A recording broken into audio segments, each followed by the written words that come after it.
We need to rethink how we clothe ourselves, we need to rethink how we create our homes, we need to rethink how we do our agriculture and industry. The young people who are going into business, you must think on these terms. How to impact maximum number of lives and where can we do it? Your existence, your action, your word, everything. Is it inclusive or exclusive?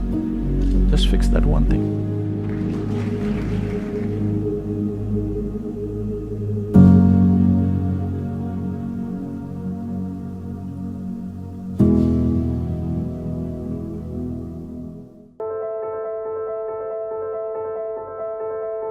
It's wonderful to be here with all of you in this many human endeavors to bring sustenance, comfort, health, well-being to ourselves.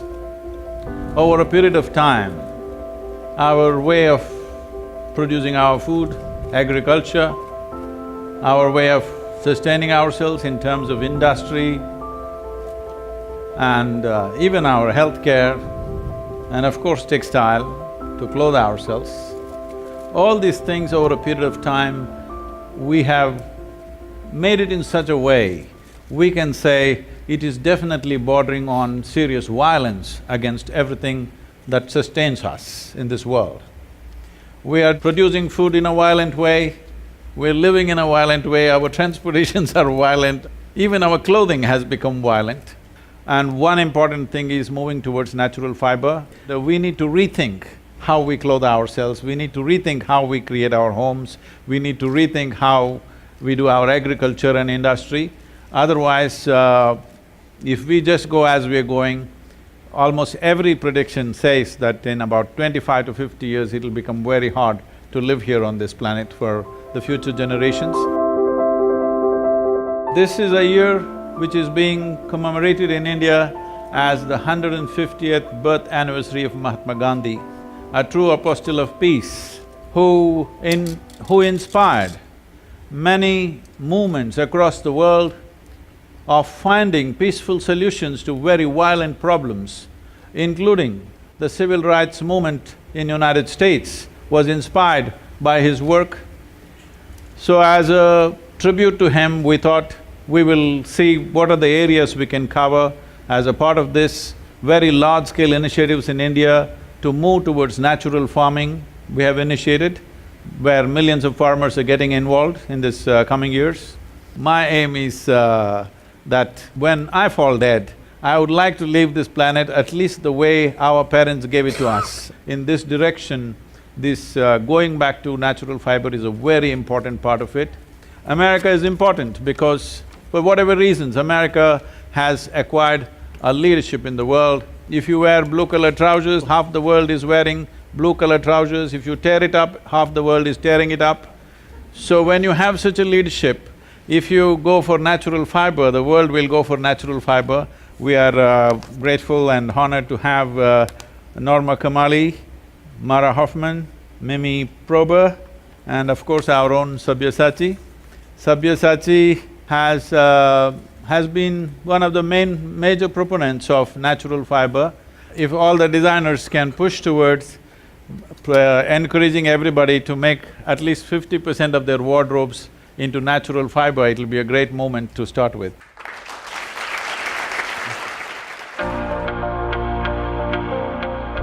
I just wanted to ask you about how we can contribute back to society and give back, because everyone keeps talking about contributing and contribution, but it's really hard for each person to come up, and just want to hear your thoughts on it.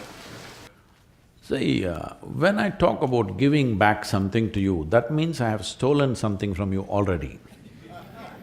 Please don't do that. If you don't do the first act, the second act will not be necessary. As a part of this, we have started this conversation in the business world. It's still picking up momentum, but not enough momentum. I am talking about structuring businesses in such a way that in any transaction, you're talking about sustainable business. Not only ecologically, the business also has to sustain as a business. Whether it's marketplace or marriage, unless it benefits both the people, this transaction is not going to go for long. Why can't businesses be built in such a way that it's naturally beneficial to everybody? Today, a lot of impact businesses are coming which are all thinking on these terms. It is still not large enough as it should be, but it's beginning to happen. As a part of this, right now one of the biggest problems we need to address in the world in the next few years is going to be migration. It's estimated nearly 1.5 billion people will migrate in the next 5 to 10 years' time. When 1.5 billion people start moving, not one wall, people will try to build walls everywhere. And wall is a solution only till the tide is of a certain level. When the tide increases, it'll fall over the wall. I'm not just talking about one country, I'm saying everywhere. So what is the solution for this? This problem is just this, right now, nearly 80% of the world's investment is probably in approximately 25 to 30 cities on the planet. This needs to spread. If investment has to spread, who will risk spreading their investment to a place which is harder to do business? You have to create a fund which will allow a little more easy money. We are looking at this in a big way, trying to work with the United Nations and the large businesses and to set up a trust where businesses will be given soft loans for long gestation period, 12–15 years, so that you have time to go there, train the people, create talent and create a business and create livelihood there so that people don't have to go away. What kind of business? Well, businesses can decide what kind depending on the terrain, people, the nature of everything else that is their ecosystem. But if we don't do this now, that if we don't spread the world's investment into various areas, you will see when one segment of population is living with so much comfort and well-being, another segment has nothing, you cannot control it. All these years you controlled it because there was no transportation, you understand? Now everybody has transportation. One way or the other they will come in. One way or the other they will come in. It doesn't matter what kind of barriers you put up, in the next 10 years' time, they will come anyway unless you put investments in various places and create livelihoods. The businesses have to be structured like this. Young people who are studying business, you must think of solving world's problems rather than just thinking of some fanciful ambition. Whatever activity we perform in the world, how deeply we touch another life is the most profound satisfaction of activity. That's the purpose of activity, really. Do you want to write a book that nobody wants to read? No. Do you want to cook something that nobody wants to eat? Do you want to build a building where nobody wants to live? When you do something, you want it to touch somebody's life. So if this is the thing, the young people who are going into business, you must think on these terms. How to impact maximum number of lives and where can we do it? If we don't create this opportunity and allow migrations to happen, you will see terrible things happening when people migrate. So you must understand this. Right now, between Africa and United States, at Spain, Italy, all these places, every year thousands of people are drowning in the waters, they are not reported. Media will not report that. Nobody wants to report that because they're unwanted people. Those thousands of people who left their homelands where they have lived forever and coming and desperately looking here and there, losing their wives and children and husbands and searching here and there, this is not a small thing. This is going to scale up in a tremendous way if we don't spread investment, if we don't spread businesses into societies which are stuck in poverty right now.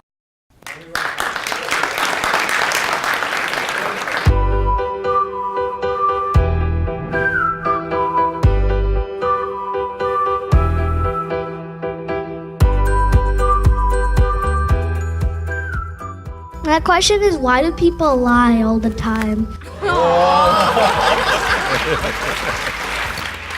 It's not that people lie all the time. You may be just in some bad company right now.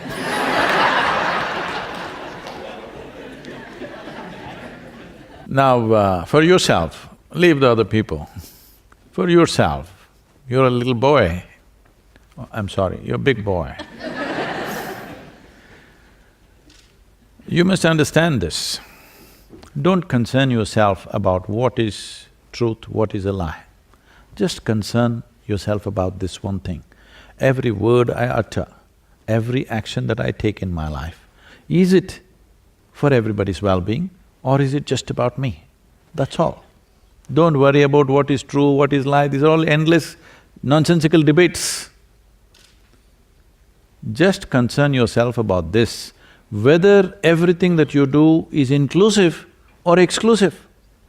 If you just fix this one thing for yourself, then you don't have to worry about anything else. About am I correct, wrong, am I right, wrong, am I sinning or in virtue, am I telling a lie, am I telling the truth, this is not the point.